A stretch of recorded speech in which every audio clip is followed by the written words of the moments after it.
Welcome to the course on two-dimensional signal processing, principles and practices. We are doing the 2D systems, especially the separability concept applied to 2D convolution. When the impulse response is separable, then the system is a separable system.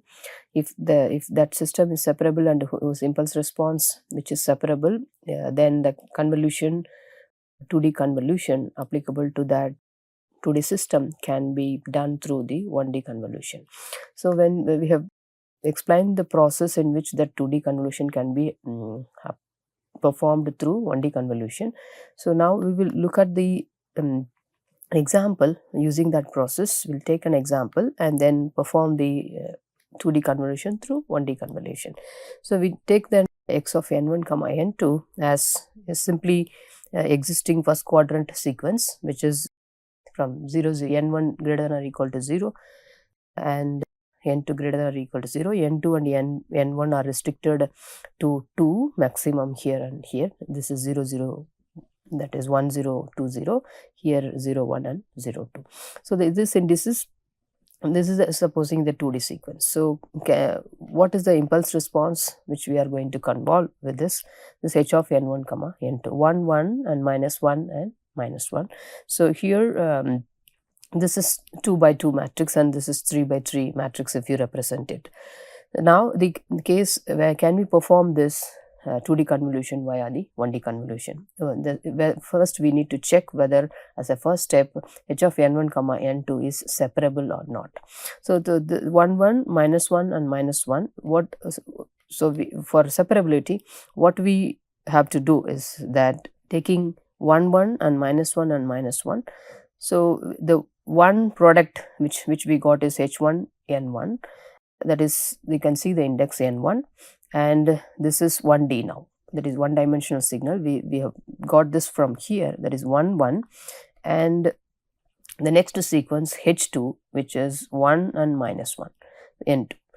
So if you do the product of these two, so what is that here? 1, 1, minus 1, minus 1. So this is represented here, 0, 0 and 1, 0. The index in this n1 direction, and then n2 is 0, 0, and then this is going to be 0, 1, and this is 1, 1. So this is the signal h of n1, n2. First take the impulse response and get this sequences, the product of two sequences. In this sequence 1, 1 and 1 minus 1. So if you see with respect to n1 0 and n1 1, this is 0 and this is 1. So this is 1 and 1. That is the matrix form here, and here this is 0 and this is 1. Okay. So it is 1 and minus 1 in the column wise. So it's a row and column. So if you multiply the two, yes, we get back this sequence, that is 1, 1 and 1, 1 here, and minus 1 and minus 1.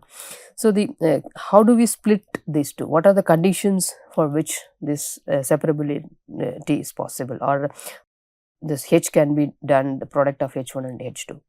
So in this case, if you take this matrix, these matrices h is, first of all, the determinant would be 0. If you compute the determinant of it, it is 0. It's a square, it should be a square matrix, and there should be a dependent rows and columns. So if you see that, you can observe the dependent rows and columns.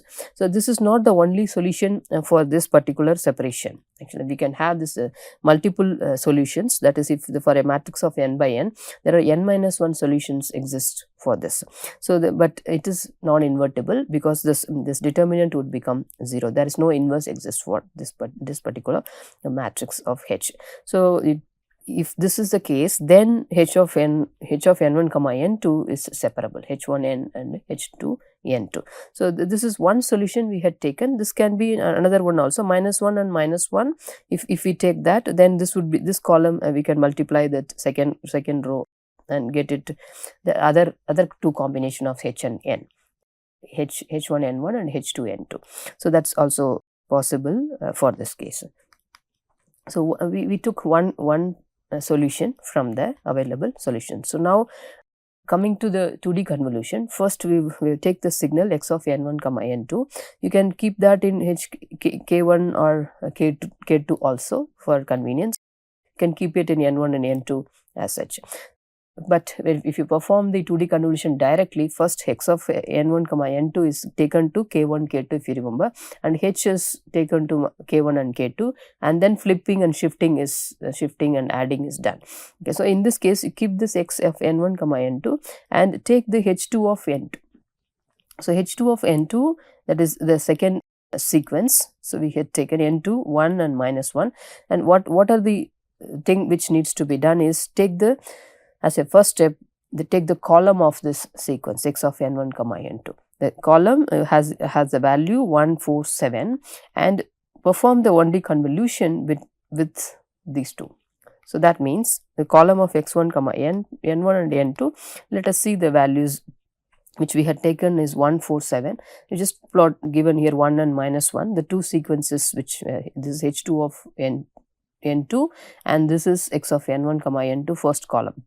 So we know to perform the 1D convolution. So we have 1 and multiply this 4 and 7.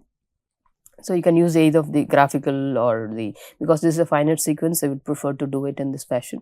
1 and this is minus 1 and minus 4 and minus 7. So if you get this put a cross lines and get this is 1 from here, and 4 minus 1, that adding this 1, that would give result in 3, 7 minus 4 would result in 3, and then minus 7, just directly, there is no other values here. So we got the one column that should go to the f of k1 comma n2. So that we can say f of k1 comma n2. So k1 comma n2, in which the first column occupies the convolution we performed with the first column under the h2 of n2. So 1, 3 and 3 and minus 7. So this is the column which, but the 1 corresponds to the 0 comma 0 that is there, and so it should be written in from bottom to top. Okay, so they from 0 0 to 0 1 0 2 and 0 3 and so on. So this is the column, this is the first column. So then take the second column of this here, over here, take the second column, that is 2 5 8, okay, and then perform the convolution here. So 2 5 8 with the same signal h2 of n2 and perform the convolution. So we get this 2 and this cross, this gives you the 3, and here it is minus 8. So we got the other column, which is the second column over here. This is a 2 3 3 and minus 8. This is the second column, and similarly the third column, which has the value 3 6 and 9. If you get it from the x of n1 comma n2 and convolve it again with 1 and minus 1. So first results in 3 6 and 9. So minus 3, minus 6 and minus 9. So here is 3, and then if you get again 3, this adding this 2, 9 and minus 6, again 3, and this results in minus 9. So this occupies the next column of it here. Since we have only 3 columns in the signal, so we stop it here. Otherwise you continue with the columns of x of n1 comma n2 and then perform the convolution h2 of n2 and get all the columns done here, that is f of k1 comma n2. So what we did is in the x of n1 comma n2, we fixed the column, that is each column we have taken and performed convolution with h2 of n2, and the result, this is why this is called the k1 comma n2. So you can get this k1 values for different n2. Okay, so now after performing the column wise convolution, this is called the column wise convolution. So we take this result, that is f of k1 comma n2, and perform the convolution with h of n1 comma n2. So you can take, we have taken this f of k1 comma n2, so for representation of that is n, and so this is k1 comma n2, which is the resultant of that, and then convolve it with h1 n1. So h1 n1 is the sequence which we got it from the impulse response, that is h1 of n1 and h1 of n2. So now take the row of this, that is now perform the second step, which is row wise convolution. Take the row 1 2 3 and perform the convolution with 1. So what we have is here, so each row we can have each row like that. Then so how do we perform the convolution? The first row 1 2 3 and take the impulse sequence, that is the h of n1 or h1 of n1, 1 1, and here multiply them 1 2 3 1 2 3 and take the cross addition of these in this passage, that is 1, and here it is 3, and this is 5, and this results in 3. So this is the one here. Okay. So when we take this, and what is the resultant? This is the result of y of n1 comma n2 row. So the row of f of k1 comma n2 is now this one, that is 1 3 5 and 3. So this is the rows of them, taking that here, rows of that, and taking the convolution and giving this y of n1 comma n2 rows. Okay. So 1 3 5 3, this is occupying the first row, that is at the bottom of this region of support. Next, taking the next row of f of k1 comma n2, which is 3 3 and 3, that is here, if you look at the sequence, 3 3 and 3, and then convolve with 1 1 again, here 1 1. This is how the finite sequence convolution is performed. 3 3 and 3 you get, so 3 here, and this would result in 6, and 6 here, and the addition would result in here only 3. So this gets into second row of y of n1 comma n2. So 3 6 6 and 3. Now taking the next row again, so that would result again the same thing, in the row values are same, so 3 3 3, so which would result in 3 6 and 6 and 3. So y of n1 comma n2, the third row, is also same as the second row, and the final row, which is here minus 7 8 and 9 in the x of k1 comma n2, the rows, and convolve with 1 1 h1 of n1 here, minus 7 minus 8 minus 9. So this would result minus 7, and here minus 15, and it results in minus 17 and minus 10. So this occupies the last row of the y of n1 comma n2. So this is the row wise convolution. So we performed the only convolution twice, that is the first case of column wise convolution, and then we did the row wise convolution. So the y of n1 comma n2, this is one procedure in which we should be careful about the h of n1 comma n2, which needs to be separable.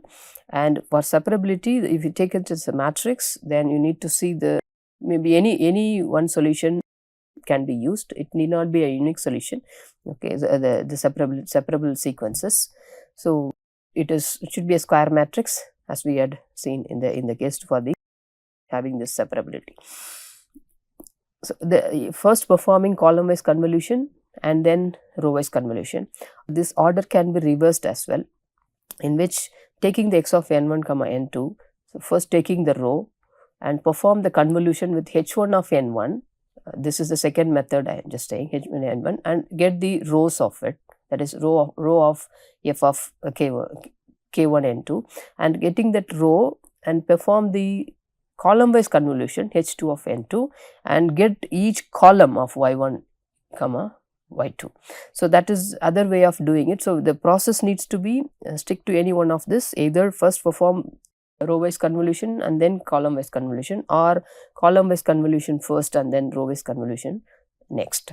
So the two ways you can perform. So when you do the column wise convolution first, take the h2 of n2, and if you have the row wise convolution, then perform h1 of n1 with that 1D convolution, and then this. So row wise and column wise needs to be performed with respective indices of the h. So after getting this one, the eigen-function which we had here is that what is the relation between this eigen-function and the frequency response. So if you take the frequency response of the system, so far we had dealing with a time domain, that is n1 and n2 indices. The indices can be, instead of this n1 n2, this can be omega 1 and omega 2. So a sequence is said to be in that case having an eigen-function. So that is given as an input to the system. So the eigen-function is given as an input to the system. What should be the response of that system? So the response, this is input in which the system is acting on. This input is an eigen-function, supposing. Then the resultant output would be that input itself into a scalar value. That's k is a scalar here. So the output would give us this. From this, the frequency response of the system can be defined here. So in which if x of n1 and comma n2 is the input, and which is an eigenfunction, then the system H would result in k into x of n1 comma n2, the input itself, and then a k, a scalar multiplication. This is also valid in the 1D, so we are extending this the concept to the 2D. So here, so let this inputs, what are all the such inputs are the eigenfunctions of it, or the take is the complex exponential e power j omega 1 n1, e power j omega 2 n2. So these are the inputs, that is x of n1 comma n2, and then the LI system response will have this h of omega 1 omega 2 as k, and multiply with the same inputs e power j omega 1 n1, e power j omega 2 n2. So the input, if this is the input x, then k is the frequency response. So but this system has the impulse response h of n1 comma n2. This should have the impulse response h of n1 comma n2 as this. So taking the y of n1 comma n2, the response, the h of k1 comma k2, that the impulse response, and the x of n1 minus k1 and n2 minus k2. So you can see that the switching of x and h in this case, usually we take the x here and h here, and this is also equally valid. So if the for the complex exponential e power j omega 1 n1, e power j omega 2 n2, in that case the input now is e power j omega 1 n1 minus k1 and e power j omega 2 n2 k2. So now you know the reason of that switching of x and h position here. So in the convolution equation, that the x and h are interchanged, where x is taken as the input, e power j omega 1 n1 minus k1, e power j omega 2 n2 minus k2, in which what should be the response, the output of it. Okay, so which we can even separate this into this portion, that is e power j omega 1 n1, and here e power j omega 1 from here k1, that is this multiplication, and the next multiplication is this, and e power j omega 2 and k2 result in this one, that is e power minus j omega 2 k2. So taking this two of them, so if you notice the input e power j omega 1 n1, and these are the two inputs. So the summation k1 minus infinity to plus infinity, h of k1 comma k2 is with k1 and this summation, and h of k1 comma k2 with this, okay, k2. So these 1 2 3, these three of them result in h of omega 1 comma omega 2. So you can see the case of summation with three components, h of omega 1 comma omega 2. But the e power j omega 1 n1 and omega 2 n2 are the inputs applied to the system. These are the eigenfunctions. So the eigenfunctions come as an output as such, but the scalar which is multiplied here is h of omega 1 omega 2. So this we do it in the DFT, which what is this h of omega 1 and omega 2 is, this is nothing but the frequency response of this system, h of omega 1 omega 2. So how do we obtain the frequency response of in the case of 1D? So if you apply the sinusoidal input and then observe the output of this LTI system, magnitude and phase for different frequencies. So but the output of that system frequency is same as the frequency of the input, only a magnitude and phase would change. So if you keep plotting that magnitude change and the phase change with respect to the frequency, that's what the frequency response is. This frequency response is nothing but if you can get this of Bode plot of in the case of 1D. So here it's 2D, it was h of omega, here is h of omega 1 comma omega 2, because it's a 2D system. What we get h of k and e power j omega 1 k1 is, and k2 is this. So this is this is a scalar, and the scalar is frequency response. This is what we say when the eigenfunction is given as an input, that the output will have a scalar multiplication of the eigenfunction, and that scalar multiplication is here h of omega 1 comma omega 2. So it's well defined, and this is the Fourier transform of h of n1 comma n2. So this is the Fourier transform. We'll do it, and we'll also recall this equation of h of k1 comma k2 with e power minus j omega 1 k1 e power j omega 2 k2. Summation is nothing but the frequency response. That is coming from h of n1, impulse response. So impulse response should be known, or the LTI system, and if the eigen function is given as an input, then the output would have the scalar multiplication of eigen function, and this scalar multiplication is nothing but the frequency response. So that's the relation between the frequency response and the eigen function. So h of omega 1 omega 2 is the scalar function. For example, this the input e power j omega n, j omega n1 and e power j omega n2. Taking the input consisting of, suppose, cos of omega 1 n1 or omega 2 n2. So if we take in the 1D, that is cos omega n, right? So in 2D, this is the same thing is written as cos omega 1 n1, cos omega 2 n2. This dash is just to say that omega 1 and omega 2 representation, these are the two different frequencies. Okay.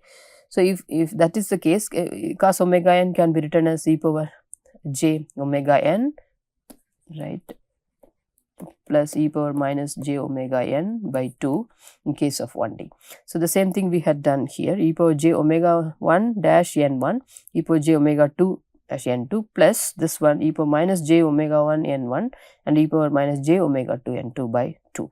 So if this is the case, if we apply this in as an input to the 2D system, here this LSI, and what is expected is the frequency response as a scalar h of omega 1 dash and omega 2 dash. So if you split this and acting the h on this input, you can have e power minus j, just replacing this with this equation that is written over here, and h is acting on each input. H is acting on this, 1 by 2 is taken out, that is common, and here h is acting on this input, and then h is acting on this inputs. So which would result in same thing here, these in two inputs, e power j omega 1 dash n1, e power j omega 2 dash n2, and then we have the frequency response h of omega 1 dash and omega 2 dash. Okay. So the 1 by 2 is the common one. So similarly, for the second part of e power minus j omega 1 dash n1, e power minus j omega 2 dash n2. So if the system is acting on this h, acting on eigen functions, the output is that you have the same input eigen functions, and the frequency response is now, you can see, because of this minus omega 1 and the minus omega 2, which would result in h of omega and omega 1 omega 2, which is negative here because of the minus in the input itself. So this is going to be a flipped response of this h of minus omega 1 dash and h of minus omega 2 dash 1 by 2. So the observation here is that we can have the eigen functions at that output here as well as here, and you can have the scalar multiplications as frequency responses.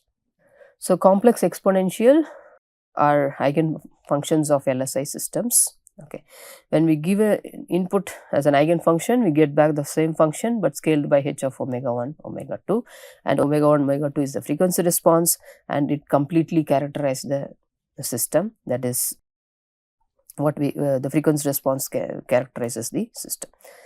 So now knowing the eigen function and its frequency response, also the impulse response of the system, what is the stability here? So the stability we defined for the 1D system as Bibo stable, which is describing the external stability of the system. Also we have learnt about the internal stability of the system, which is related to the poles and zeros, especially the pole location of the system. When in the time domain, if it is in the left half of the S plane, then the asymptotic stability is that internal stability.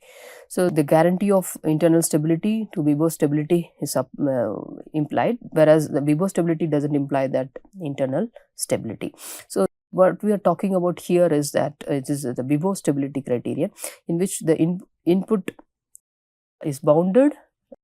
If it is bounded, then the output is also bounded, should be bounded. So in the discrete system, the stability is defined as Bibo stable only if y of n is bounded for bounded input sequence. So whereas what we talk about this input and output, what is the relation between this impulse response? Okay, that means in the 1D case, this impulse response h of n should be absolutely summable.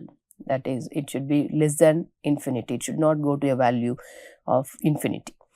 So this is also applicable to the 2D system. So the h of n1 comma n2 should be absolutely summable. So in the sense that we take 1D system, h of n, the impulse response in the, so if you sum it over from n minus infinity to plus infinity, the absolute values here, absolute of h of n should be less than infinity. Then the 1D system is stable. So the same thing we extend to the second, that is the 2D systems, that n1 is varying from minus infinity to plus infinity, n2 is varying from minus infinity to plus h of n1 comma n2, because this impulse response fully characterizes the system h of n1 comma n2, that absolute sum is less than infinity.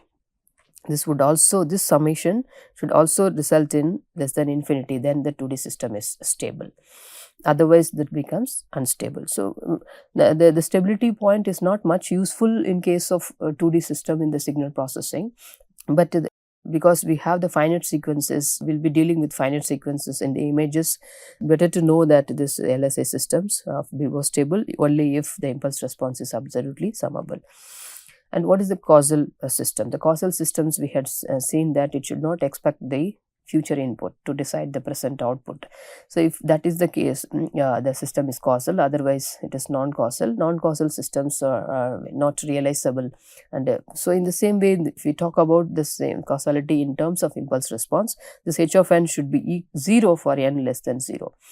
It should be applicable only to the n equal to or greater than or equal to 0. The h of n should exist for the causality of the causal systems. It should depend only on the present input and the past input values, not the future input values. It should not be anticipative in that case. So the same concept can be extended to the 2D as well. So the 2D, if we use it much, then that is h of n1 comma n2 is 0 for n1 and n2 are 0. That would be restricting to the signal, or the h of n, it should be in the first quadrant.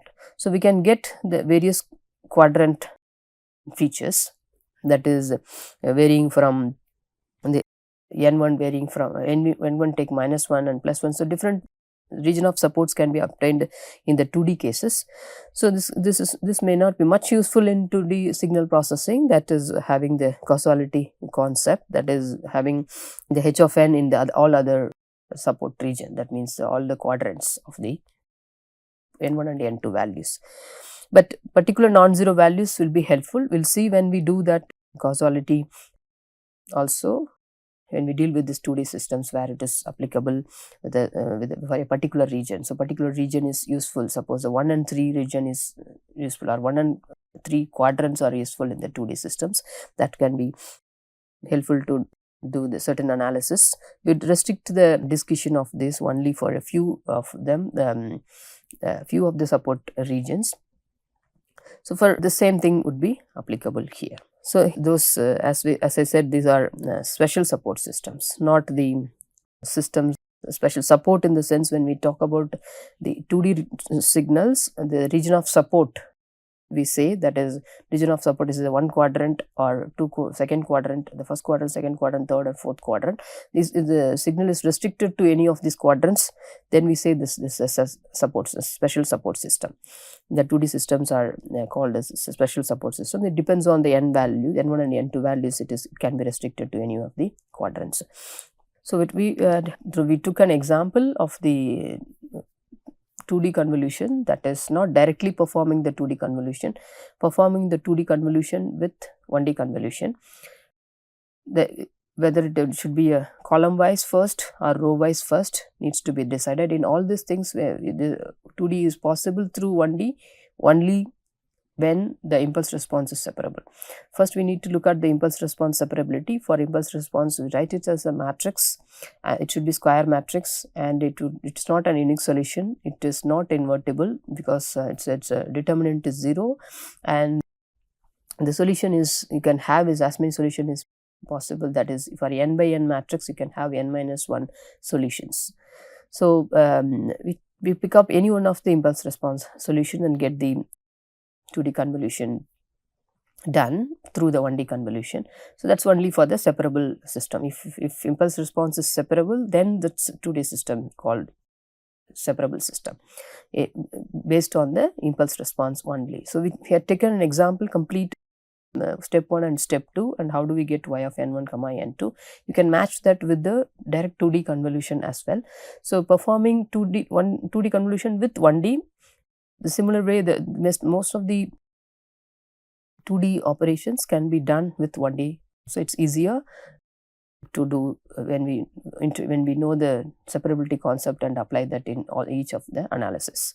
And apart from that, there is the stability and then the causality conditions. So stability, it is same as this 1D, and causality in the special support systems we get, because h of n should be 0 for n less than 0 in 1D, but here in the 2D systems, it should have the non-zero values for certain regions of the system. So we get the 2D systems with different support system, that's called the special support system. We'll also discuss that when we use them in the future lectures. Thank you.